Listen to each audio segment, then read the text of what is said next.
kebijakan begitu ya oleh pemerintah yang sebetulnya di waktu sebelumnya direncanakan ada kenaikan PPN 12% di awal tahun 2025 nanti atau di bulan Januari, ternyata ramai di media sosial. Bahkan tidak hanya di media sosial, hingga akar rumput pun ramai membahas terkait kenaikan PPN 12%, dan pada akhirnya pemerintah menunda. Bahasanya menunda, bukan membatalkan, Pak Sarman. Kalau Anda melihat dari kacamata Anda sebagai pelaku usaha, apa tentunya catatan yang Anda bisa utarakan begitu ya terkait rencana penundaan dari kenaikan PPN 12% di awal tahun? Ya, pertama memang bahwa kenaikan PPN 12% ini kan merupakan bagian daripada amanah undang-undang nomor 7 tahun 2021 tentang harmonisasi peraturan perpajakan atau undang-undang HPP. Di mana memang di sana sudah diamanatkan bahwa kenaikan PPN itu akan naik secara berkala, dan pertanggal 1 Januari 2025 itu diamanatkan 12%. Dan itu merupakan juga bagian daripada penyelamatan APBN kita ke depan dalam hal ini. Jadi tujuannya positif sebenarnya. Yang menjadi pertanyaan adalah undang-undang ini kemungkinan dibuat dulu dengan harapan kondisi ekonomi kita ini sudah baik. Sehingga kenaikan 12% pada tanggal 1 Januari 2025 itu nggak ada masalah, kan gitu ya. Tapi nyatanya kita lihat bahwa memang faktanya perekonomian global dengan geopolitik yang ada, kondisi ekonomi kita saat ini, tentu ini sesuatu yang tidak mungkin PPN ini untuk dinaikkan. Jadi kami dari pengusaha bukan tanda kutip menolak kenaikan ini, tapi momentumnya yang kurang pas. Jadi sehingga apa? Perlu pemerintah melakukan evaluasi dan kajian sehingga kita harapkan bahwa penundaan ini dilakukan dalam kerangka untuk bagaimana produktivitas ekonomi kita ke depan. Terlebih PPN ini akan menyangkut kepada daya beli masyarakat kita. Fakta di lapangan mulai bulan Mei sampai bulan September kita deflasi. Bisa dibayangkan kita deflasi selama 5 bulan berturut-turut. Ini kan sudah warning sebenarnya. Walaupun saat ini sudah inflasi sudah bisa dikendalikan dalam hal ini. Sehingga itulah yang kami utarakan kepada pemerintah. Bahkan dari Apindo sudah hanya menyampaikan itu langsung ke Pak Presiden Prabowo. Dengan kondisi real yang ada bahwa kenaikan PPN ini harus betul-betul dilakukan penundaan. Dan saya rasa pemerintah juga bisa melihat dengan kondisi ekonomi yang ada saat ini. Itu satu. Yang kedua, hari ini kalau tidak salah siang ini kami dari Apindo, ketemu Apindo juga akan bertemu dengan Kementerian Keuangan. Ya, untuk menyampaikan kalau nantinya ya, ini kalau nantinya loh ya. Jadi bukan stimulus yang kita minta itu nanti dalam rangka untuk kenaikan atau kami menyetujui 1 Januari tidak. Tapi misalnya ke depan bahwa pemerintah akan menaikkan 12%, apakah itu nanti 2-3 tahun ke depan, harus dipikirkan juga stimulus apa dulu yang diberikan.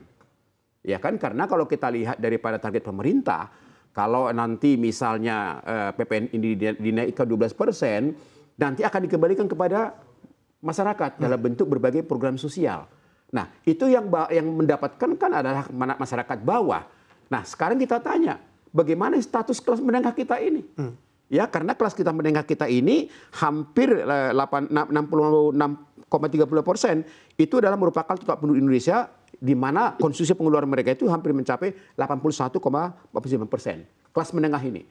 Jadi artinya bahwa yang mendapatkan dampaknya nanti itu adalah kelas bawah, akan tetapi kelas menengah yang merupakan penggerak ekonomi kita ini akan menjadi korban dalam hal ini. Nah, ini menjadi pertimbangan-pertimbangan kita yang kita sampaikan kepada pemerintah. Kemudian kalau ini terlalu dipaksakan, ya kenaikan daripada PPN ini, tentu dampaknya ini luar biasa.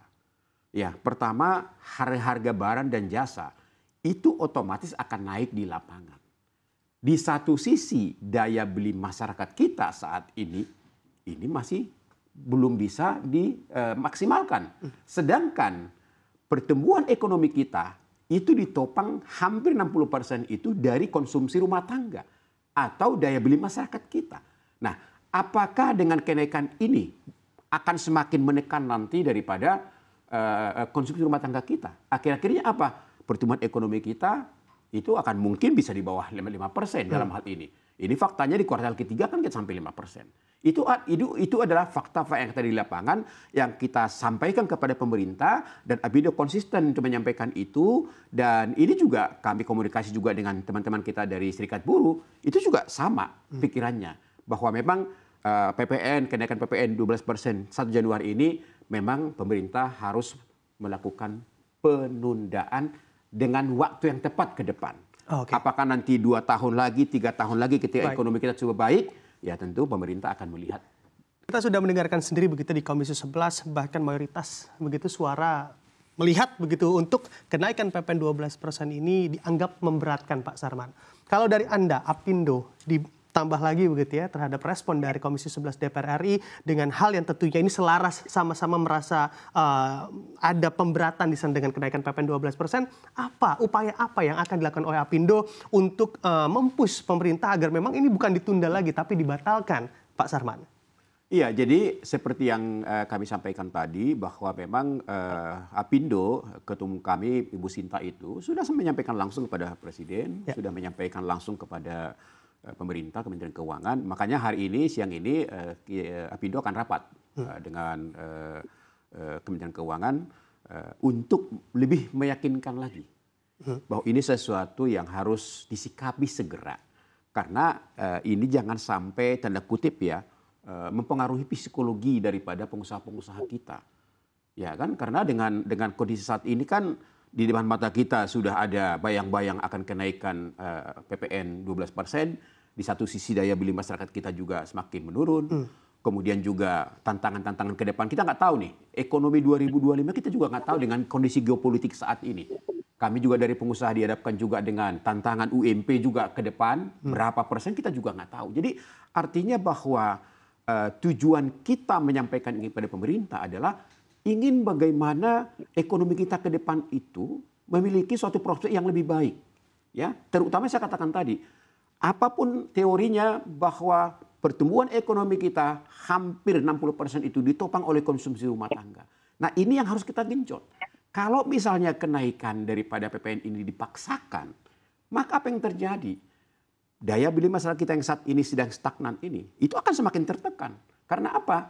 Ya, orang-orang biasanya yang beli belanja besar akan lebih sedikit, yang biasanya belanja bulanan akan menjadi mingguan, yang menjadi mingguan akan menjadi harian, ya itu kan akan mempengaruhi daripada profit industri kita. Makanya dalam hal ini kan terutama industri-industri makanan dan minuman itu kan juga sudah teriak. Ya kan, pengusaha-pengusaha otomotif juga udah teriak, retail semua sudah teriak. Artinya ini akan menjadi ancaman penurunan daripada omset para pelaku usaha. Nah, kalau itu dipaksakan apa yang terjadi nantinya? Ya kan, itu kan akan membebani kos pengusaha. Tentu yang kita khawatirkan apa? Yang kita khawatirkan jangan sampai pengusaha-pengusaha kita melakukan rasionalisasi. Itu yang kita khawatirkan. Ya. Karena sampai saat ini Kementerian Tenaga Kerja saja itu sudah mengusulkan membentuk Satgas PHK. Karena sampai dengan bulan Oktober sudah hampir 60 ribuan terjadi PHK di Indonesia dalam hal ini. Dan masih dalam kondisi seperti ini. Nah, apalagi kalau daya beli kita semakin menurun tahun depan, PPN ini dinaikkan, daya beli semakin menurun. Ya, di satu sisi pendapatan pengusaha semakin terbatas. Rasionalisasi sesuatu yang tidak bisa dihindari. Merumahkan karyawan, bahkan untuk melakukan PHK, nggak bisa dihindari dalam hal ini. Jadi ini yang kita sampaikan kepada pemerintah, bahwasanya bahwa PPN ini harus dikaji betul dampaknya, efeknya, sehingga kita harapkan bahwa ekonomi kita tahun 2025 mudah-mudahan bisa tetap produktif dan mampu mencapai target pertumbuhan ekonomi di angka 5%. Nah, tadi dari Dewan, terima kasih banget bahwa ternyata satu suara dengan rakyat, yang mudah-mudahan ini betul-betul bisa diyakinkan pada pemerintah, sehingga kita harapkan aspirasi ini bisa didengar.